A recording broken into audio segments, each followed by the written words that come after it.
शिक्षा व्यवस्था पर आपको इतना अभिमान है, गुमान है? सच बोलने से भी घबराते हैं आप?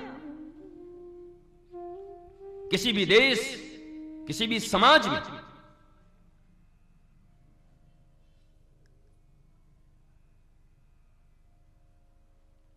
प्राइवेट हॉस्पिटल और प्राइवेट स्कूल का खुलना भी गिरावट है।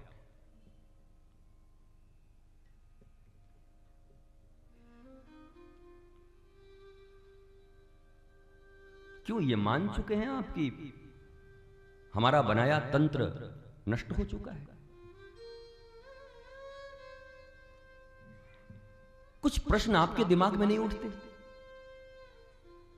जिन सरकारी विद्यालयों में वेतन ज्यादा है वहां अपने बच्चों को पढ़ाना नहीं चाहते, और जिन प्राइवेट विद्यालयों में बड़ी मुश्किल से दाल रोटी खाने के बराबर लोगों को, टीचरों को दी जाती है, वहां अपने बच्चों को तुम पढ़ाना चाहते हो। ये रिश्ता क्या कहलाता है? बड़ा कंफ्यूज हूं मैं। क्या ये कंफ्यूजन तुम्हारे दिमाग में कभी नहीं आता कि तुम भी इसी देश के नागरिक हो, इसी देश में जी रहे हो? इतने अनपढ़, एक आदमी को यहां खड़ा कर दो बस, ये जो यहां, कोई बात नहीं, बोलने भी दो। रोड पे कोई किसको बोलेगा, सड़क तो हमारा है।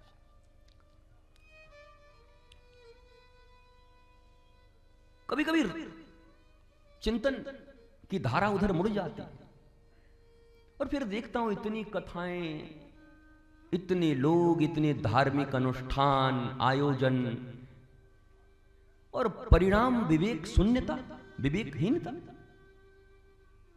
हमने तो सुना है, गोस्वामी बाबा ने लिखा है, बिनु सत्संग विवेक न होई। भाई सत्संग तो बढ़ रहा है, कथाएं बढ़ रही हैं, तुम्हारी पूजाएं बढ़ रही हैं, ये विवेक कहां जा रहा है? Where is your wisdom?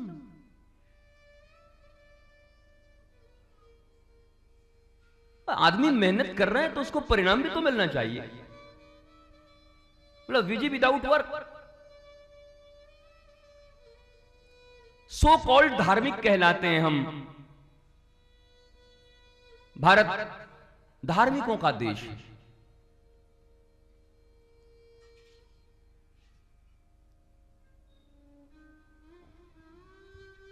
और धर्म की जितनी अवनति और धर्म का जितना पतन आपके यहां है, और यह समझ आपकी जिंदगी से आता है। धर्म का पतन हुआ है, यह सामूहिक तौर पर समझने की जरूरत नहीं है।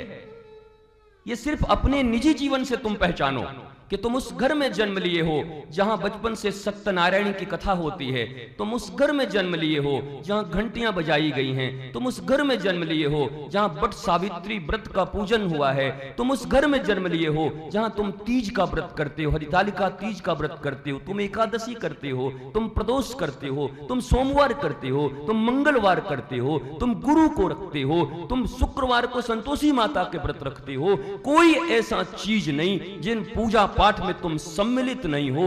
और तुम्हारे जीवन में आने वाले समय में भारत में जिस तेजी के साथ तनाव और डिप्रेशन बढ़ रहा है, तो मुझे समझ नहीं आ रहा है कि मामला चूक कहां रहा है। प्रयत्न इतने हो रहे हैं, हम लगातार प्रयास कर रहे हैं, हम दुखों को मिटाने के लिए आगे बढ़ रहे हैं, लगातार पागलपन बढ़ रहा है, मनोचिकित्सकों की संख्या बढ़ रही है।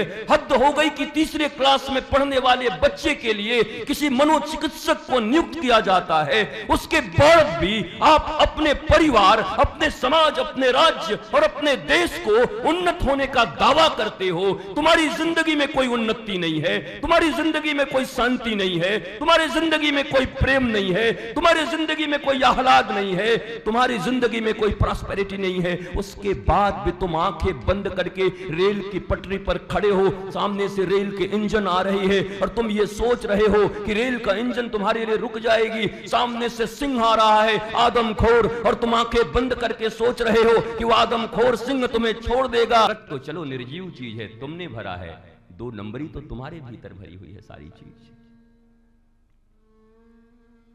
ये रिमूव कैसे होगा? क्योंकि ये आपके पक्ष में नहीं है। अगर ये आपके पक्ष में होता, आप सुखी होते, भारतवर्ष का ग्रोथ होता, भारतवर्ष में शांति आती, भारतवर्ष में प्रेम बढ़ता, भारतवर्ष में एकता बढ़ती, मौज होता, चतुर्दिक आनंद होता, नंद के आंगन की तरह एक साथ लोग जुटते, तो हम समझते बेईमानी भी भली। What's your process, it's not important, what's your motive, it's more important. Shri Krishna ने सैकड़ों झूठ बोले और बुलवाए महाभारत के युद्ध में, हमारी तुम्हारी निगाह में, लेकिन वो यदा यदा ही धर्मस्य ग्लानिर्भवति भारत, धर्म की स्थापना के लिए जो बोला जाए, जो किया जाए वो सत्य है, और धर्म के क्षरण के लिए जो बोला जाए और जो किया जाए वही असत्य है। सत्य असत्य की परिभाषा ये नहीं है कि लाल को लाल कह दिया और हरे को हरा कह दिया। धर्म की स्थापना के लिए कभी लाल को काला भी कहना पड़े तो वो काला ही सत्य है वहां पर, क्योंकि धर्म की स्थापना हो रही है। ये परिभाषा है सत्य। हम क्या है, हम झूठ नहीं बोलते, जो जैसा है मैं बोल देता हूं। आप एक नंबर के झूठे हैं। सारी जिंदगी उम्र गुजरी है चोरी में, सारे सुख चैन बंद जुर्म की तिजोरी में। अरे आपका तो लगता है बस यही सपना, नमक हलाल के अमिताभ बच्चन का ये सुंदर सा प्यारा सा गीत कि राम राम जपना और सारा दुनिया का माल अपना। यद्यपि कोई माल अपना नहीं है। जो दूध पी रहे हो और जिस तरीके से दूध बना के लोग दे रहे हैं, तुम्हारे खानदान की किडनियां खत्म हो जा रही हैं। हंसता खेलता परिवार बर्बाद हो जा रहा है, केवल 1000 रुपए बचाने के लिए कि 1000 का ज्यादा लाभ होगा, इसलिए सिंथेटिक दूध बना के तुम्हारे बच्चों को पिला दिया जा रहा है। किडनियां खराब हो जा रही हैं, जिंदगी बर्बाद हो जा रही है, तुम नष्ट हो जा रहे हो। उसके बाद भी तुम कहते हो हम धार्मिक जगत में जी रहे हैं। ये दोहरा चरित्र मनुष्य को, परिवार को, समाज को कभी ऊपर नहीं उठा सकता। हॉस्पिटल के वार्ड बना रहे हैं और नकली दवाइयों की फैक्ट्री भी चला रहे हैं। हॉस्पिटल के वार्ड पर तो बड़े बड़े तुम्हारे बोर्ड लगे हुए हैं, परंतु तुम्हारी नकली दवाइयों की फैक्ट्री से वो लाखों लोग, किसी का सुहाग उजड़ रहा है, किसी का इकलौता संतान मारा जा रहा है, किसी का आज ही विवाह हुआ और आज ये विधवा हो जा रही है। और तुम दंभ भर रहे हो कि मैं धर्म कर रहा हूं, मैं दर्शन करने गया था, मैं बद्री धाम गया था, मैं केदार गया था, शाम को गया था, सुबह आ गया, मैं यहां गया था, वहां से आ गया। इज इट धर्म? ये स्पिरिचुअलिज्म है, ये आध्यात्म है। इस आध्यात्म के लिए भारतवर्ष विश्व गुरु कहा जाता है। इस आध्यात्म के कारण कॉपी न होने के बाद भी दत्तात्रेय जैसे लोग, महावीर जैसे लोग पूरे दुनिया को शांति, प्रेम और आनंद की शिक्षा देते हैं, जिनके खुद के शरीर पर कपड़े तक नहीं है, वस्त्र तक नहीं है।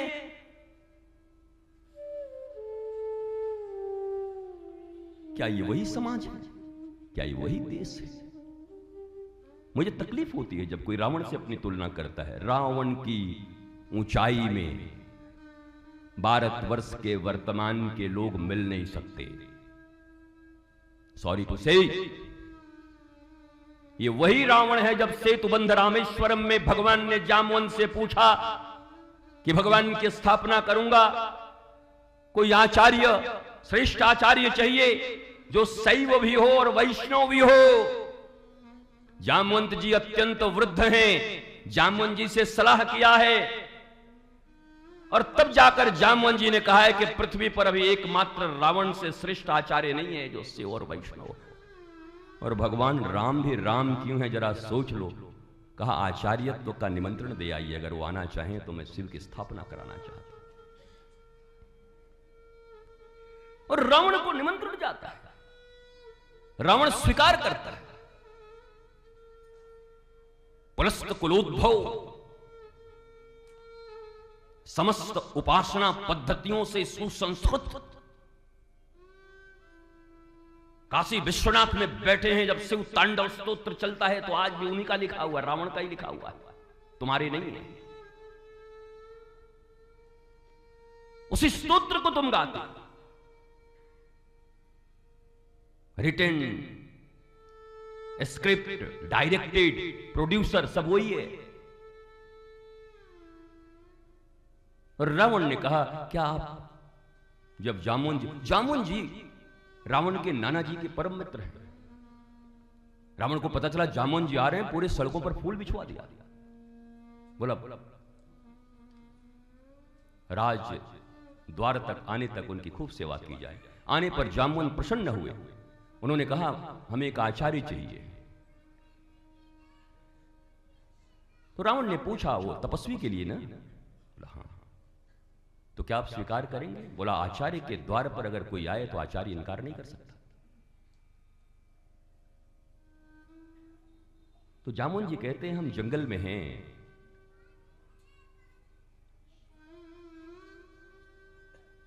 न खुद सुनेगी मैया न काऊ को सुनने देगी, न तेरो लाला सुने वो।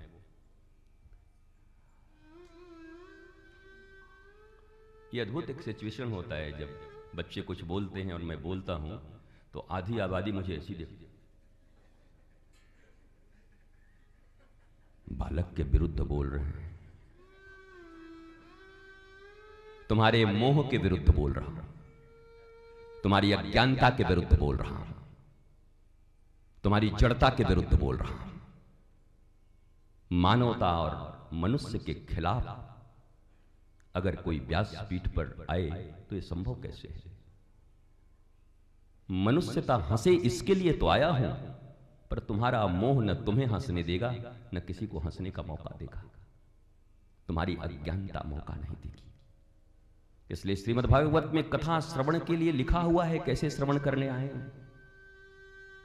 तो प्लीज जब किसी के निमंत्रण में जाते हैं, अभी हम गुजरात जाएंगे और संजय जी अगर हमको बोलेंगे कि ये चीज वहां पर जरूरी है, इस तरीके से आते हैं, तो हमको नॉर्म्स फॉलो करने पड़ेंगे कि भाई इस तरीके से वहां जाते हैं।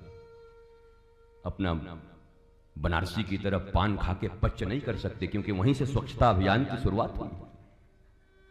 यद्यपि बनारस भी अब उन्हीं का है, ये पूर्ण स्वच्छ है, लेकिन हम लोगों की मस्ती है। बनारस में तो मस्त लोग रहते हैं, प्रसन्न। मुझे आज भी वृंदावन मेरा स्थान है, पर मैं हृदय से आपको एक बात कहता हूं, कहने में कोई संकोच नहीं होना चाहिए। अगर आज भी रात को 2 बजे, 3 बजे और 4 बजे भी सुबह में भी कहीं भ्रमण करके मुझे आनंद आता है, तो बाबा विश्वनाथ की नगरी, काशी की नगरी, मौज, दिन और रात मौज, आनंद ही आनंद है। और यह स्थान तो वो है जहां मेरे बचपन भी गुजरे हुए हैं। जब बायोग्राफी आएगी तो मिलेगा, सब पढ़ लेना, फिर क्या दिक्कत है। मौज है, मस्ती। मैं कल ही एक दुकान को देख रहा था जो 35 साल पुराना दुकान है। मुझे याद आया मैं तो यहां जलेबी खरीद के खाया हूं। मुझे बोला हाँ बोला हाँ, उस जमाने में। तो बनारस है, बना हुआ रस है। लेकिन अब अभिमान करके भी क्या करोगे? इसी बनारस में ऐसे सूखे लोग बैठे हुए हैं, वो देख के भी शंका होता है। नाम तो बनारस है, नाम वीर बहादुर सिंह, खटमल से डर जाएं। आंख के अंधा नाम नयन सुख।